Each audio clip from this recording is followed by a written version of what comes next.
शङ्खम् चक्रम् जलौकाम् दधदमृतघटम् चारुदोर्भिश्चतुर्भिः सूक्ष्मस्वच्छातिहृद्याम् शुकपरिविलसन्मौलिमम्भोजनेत्रम् कालाम्भोदोज्ज्वलाङ्गम् कटितटविलसच्चारु पीताम्बराढ्यम् वन्दे धन्वन्तरिम् तम् निखिलगदवनप्रौढदावाग्निलीलम् अच्युतानन्त गोविन्द विष्णो नारायणामृता रोगान्मे नाशयाशेषान् आसु धन्वन्तरे हरे आरोग्यम् दीर्घमायुष्यम् बलम् तेजो धियो श्रियम् स्वभक्तेभ्यः अनुगृह्णन्तम् वन्दे धन्वन्तरिम् हरिम् धन्वन्तरेरिमम् श्लोकम् भक्त्या नित्यम् पठन्ति ये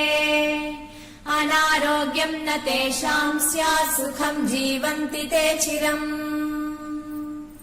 ॐ नमो भगवते वासुदेवाय धन्वन्तरये अमृतकलशहस्ताय वज्रजलौकहस्ताय सर्वामय विनाशनाय त्रैलोक्यनाथाय श्रीमहाविष्णवे स्वाहा ॐ वासुदेवाय विद्महे सुधाहस्ताय धीमहि तन्नो धन्वन्तरिः प्रचोदयात् श्रीधन्वन्तरी मन्त्रम् ॐ धं धन्वन्तरये नमः ॐ नमो भगवते महासुदर्शनाय वासुदेवाय धन्वन्तरये अमृतकलशहस्ताय सर्वभयविनाशाय सर्वरोगनिवारणाय त्रैलोक्यपतये त्रैलोक्यनिधये श्रीमहाविष्णुस्वरूप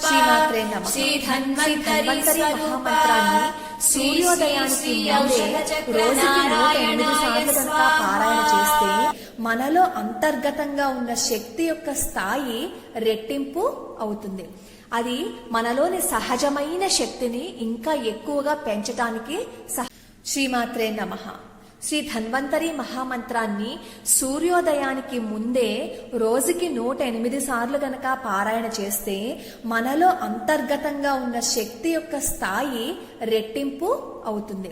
అది మనలోని సహజమైన శక్తిని ఇంకా ఎక్కువగా పెంచడానికి సహాయపడుతుంది.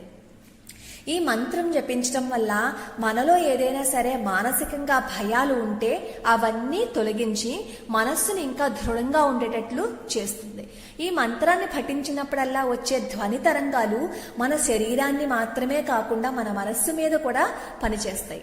వైద్యం చేయించుకుంటున్న సమయంలో గనక ఈ ధన్వంతరి మహామంత్రాన్ని జపించటం వల్ల ఇంకా తక్కువ సమయంలోనే మనం మన వ్యాధి నుంచి తొందరగా బయటపడతాం అన్నమాట.